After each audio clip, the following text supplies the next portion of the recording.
अस्सलामुअलैकुम and welcome to Naushin medico. पूरी FSc में मुझे सबसे ज़्यादा जिस चीज़ में इशू आया था वो है ऑर्गेनिक केमिस्ट्री। मैं ख़ुद भी बहुत परेशान थी इसकी वजह से, तो और हमेशा मैं सर्च करती थी कि ऑर्गेनिक केमिस्ट्री को कैसे किया जाए, इसकी टिप्स क्या हैं, इसकी ट्रिक्स क्या हैं। तो आज मैं हूँ आपके लिए, I am present here for you.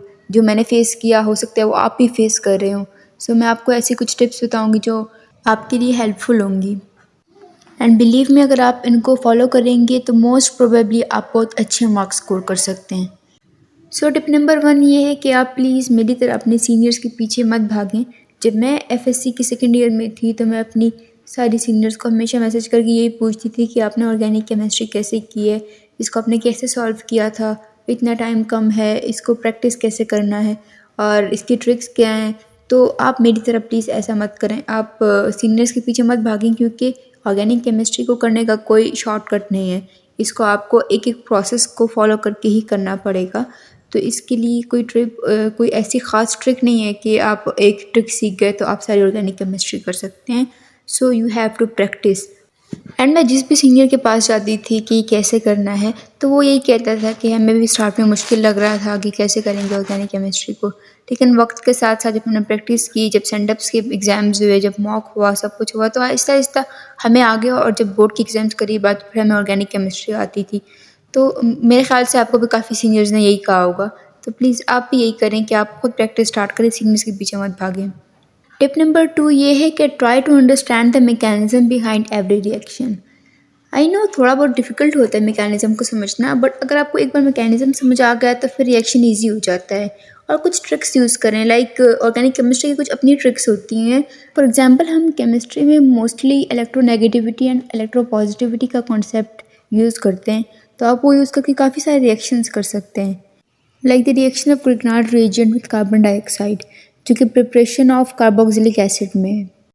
तो जब हम कार्बन डाइऑक्साइड का ग्रिग्नार्ड रिएजेंट के साथ रिएक्शन करेंगे तो उसका मैकेनिज़्म क्या होगा, बिहाइंड द स्टोरी क्या होगी एंड इसका प्रोडक्ट क्या फॉर्म होगा। मैं आपको एक छोटा सा मैकेनिज़्म करके दिखाती हूँ कि आप कैसे कर सकते हैं। जिस तरह कार्बन डाइऑक्साइड है तो इसको हम इसकी वैलेंसी लाइक बॉन्ड्स में लिख देंगे, तो as oxygen is more electronegative and carbon is more electropositive. तो इसी तरीके से हम जब ग्रिग्नार्ड रिएजेंट लिखेंगे तो इसके अंदर आपको पता है कि मैग्नीशियम पर +2 चार्ज होता है, तो मैग्नीशियम इलेक्ट्रोपॉजिटिव है एंड इसके कंपैरिजन में आर इलेक्ट्रोनेगेटिव हो जाएगा। आर मीन कोई भी ग्रुप। तो इलेक्ट्रोनेगेटिव हमेशा इलेक्ट्रोपॉजिटिव पर अटैक करता है, तो इसके अंदर चूँकि आर इलेक्ट्रोनेगेटिव है तो वो कार्बन इलेक्ट्रोपॉजिटिव पर अटैक करेगा और ऑक्सीजन मैग्नीशियम पर अटैक करेगा।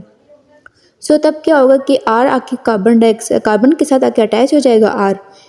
तो जब आर कार्बन के साथ अटैच हो जाएगा और ऑक्सीजन ने मैग्नीशियम के साथ रिएक्शन किया था, तो ऑक्सीजन का एक बॉन्ड ब्रेक हो जाएगा और ऑक्सीजन और मैग्नीशियम और ब्रोमीन जो होंगे वो फॉर्म हो जाएंगे, ठीक है। और ऑक्सीजन का double bond as it is, क्योंकि इसने कोई रिएक्शन नहीं किया था।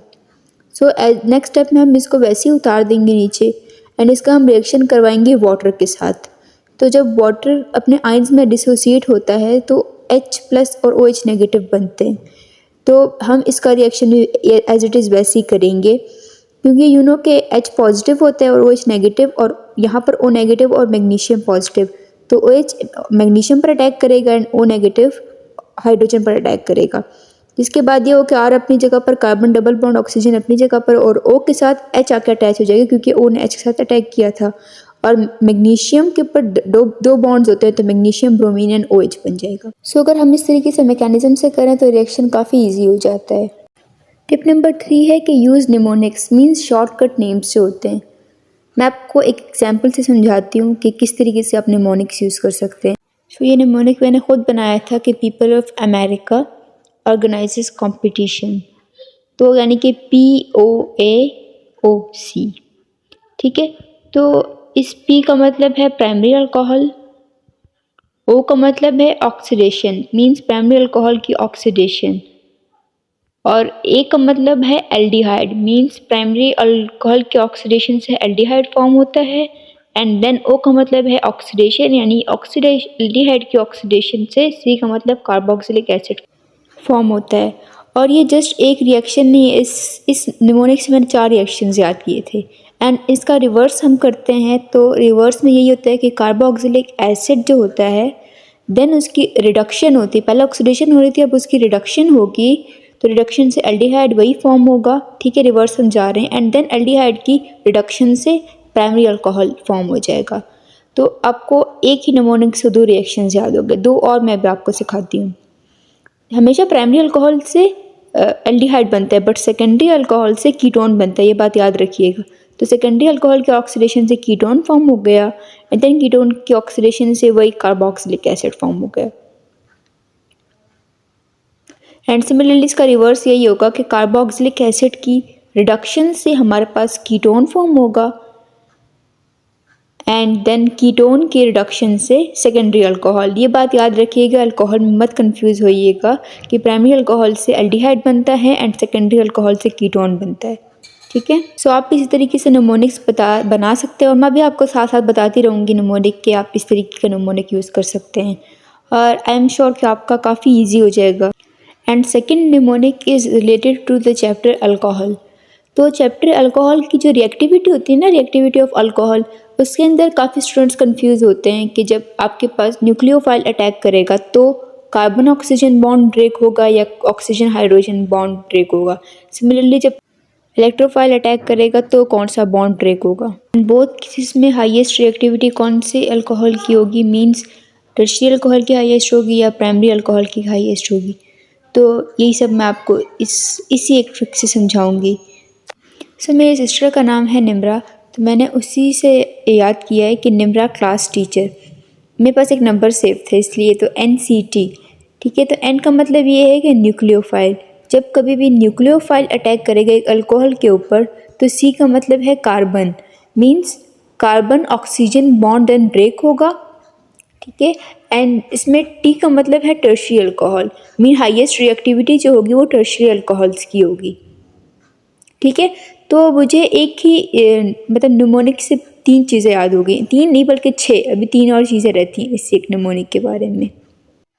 मीन्स अगर हम CH3OH यानी एक अल्कोहल लिखें यानी कि मिथेनॉल, तो इसके अंदर जब न्यूक्लियोफाइल अटैक करेगा तो हमारे पास कौन सा बॉन्ड टूटेगा, यहाँ पर कार्बन ऑक्सीजन बॉन्ड टूटेगा, मीन्स यानी कि कार्बन और ऑक्सीजन के दरमियान जो बॉन्ड है ये वाला बॉन्ड टूटेगा, ठीक है। सिमिलरली जब इलेक्ट्रोफाइल अटैक करेगा अल्कोहल के ऊपर तो तब कौन सा बॉन्ड टूटेगा, तो इसमें भी इसी का ऑपोजिट हो जाएगा कि जब कभी भी आपके पास इलेक्ट्रोफाइल एक अल्कोहल के ऊपर अटैक करेगा तो उसके अंदर जो OH बॉन्ड होता है, O एंड H के दरमियान जो बॉन्ड होता है वो बॉन्ड ब्रेक करेगा, ठीक है। C और O के दरमियान वाला बॉन्ड ब्रेक नहीं करेगा, O और H के दरमियान बॉन्ड ब्रेक करेगा। एंड इसमें सबसे हाईएस्ट रिएक्टिविटी जो होगी वो हमारे पास प्राइमरी अल्कोहल की होगी। इस पिछले बार में टर्शियरी अल्कोहल्स की थी, तो इसमें हाईएस्ट रिएक्टिविटी प्राइमरी अल्कोहल की होगी, एंड देन सेकेंडरी अल्कोहल की, एंड देन लास्ट में टर्शियरी अल्कोहल की। सो एक NCT से आपको इतना कुछ याद हो गया, तो आप इसी तरीके से थोड़ा सा टाइम निकाल के अपने लिए निमोनिक्स बनाए ना, तो फिर बाद में आपको नहीं भूलेगा। इसी तरीके से आप निमोनिक्स बना के आप याद करेंगे ना, तो आपको मोस्टली आपको ऑर्गेनिक केमिस्ट्री याद हो जाएगी। एंड इतना मुश्किल नहीं है, आप अगर सर पे सवार करेंगे तो तब मुश्किल हो जाएगा, लेकिन अगर आप ट्राई करेंगे और प्रैक्टिस करते रहेंगे और हिम्मत नहीं हारेंगे तो you can do it. Tip number 4 is the practice of past papers. जब हम पास्ट पेपर्स के ट्रिकी MCQs की एंड क्वेश्चंस की प्रैक्टिस करते चले जाते हैं तो हमारे दिमाग में एक आइडिया डेवलप होता है कि बोर्ड एग्जाम्स में कैसे कैसे क्वेश्चंस पूछते हैं। तो आई सजेस्ट यू कि आप पास्ट पेपर्स की ज़्यादा से ज़्यादा प्रैक्टिस करें, चाहे आपकी बुक्स चेंज हो गई हों, फिर भी थोड़ा बहुत वैसा तो होता ही है। तो आपकी जो बुक में जो टॉपिक है आप उसी की चीज़ की प्रैक्टिस कर लें, लेकिन आप पास्ट पेपर्स की प्रैक्टिस ज़रूर करें। Tip number 5 is the most important कि आप हर रिएक्शन की 30 से 50 टाइम्स प्रैक्टिस करें। आपको लग रहा होगा कि काफ़ी ज़्यादा है, लेकिन नहीं, मैं आपको बताऊं तो मैंने कोई 4 से 5 रजिस्टर्स मैंने प्रैक्टिस में ख़त्म कर दिए थे। तो आप हर रिएक्शन की 30 to 50 टाइम्स आप प्रैक्टिस करें। तो प्रैक्टिस एंड प्रैक्टिस, तभी आपकी ऑर्गेनिक केमिस्ट्री कंप्लीट होगी। Tip number 6 is the practice of all class test and must attempt each and every class test. Because अगर हमें एक क्लास टेस्ट नहीं भी आता तो भी हमें आइडिया हो जाता है कि किस क्वेश्चन ये कहाँ से आया है, और फिर जब हम दोबारा प्रैक्टिस कर रहे होते हैं अपने चैप्टर्स की तो हमें आइडिया हो जाता है कि ये एक क्वेश्चन भी यही पूछा, यहाँ से पूछा था। तो इस तरीके से हमें थोड़ी बहुत प्रैक्टिस और या फिर थोड़ी रिवीजन हो जाती है। तो क्लास टेस्ट बहुत इंपॉर्टेंट होते हैं, आप ज़रूर अटैम्प्ट कीजिए, और अगर आप ना प्रिपरेशन कर पाएँ तो भी आप अटैम्प्ट करने की कोशिश करें, कुछ ना कुछ तो आता ही होगा। तो class test are most important and each and every. And last 7th tip is the most important tip. revise each topic at least twice a week because this is most compulsory thing revision. अगर आप revision नहीं करोगे तो आपके mind में कुछ भी नहीं रिटेन रह पाएगा and specially for organic chemistry. So please revision करते रहा कीजिए हर चैप्टर की, हर टॉपिक की, हर सब्जेक्ट की, बिकॉज अगर आप रिवीजन नहीं करते तो आप सब कुछ पेपर में भूल जाते हैं एंड सब कुछ मिक्सअप हो जाता है. So please revision is a most important thing. So this was the video. I hope you will like it and this will help you out, and please like the video, comment and also share this video with your friends and subscribe the channel. Thank you and Allah Hafiz.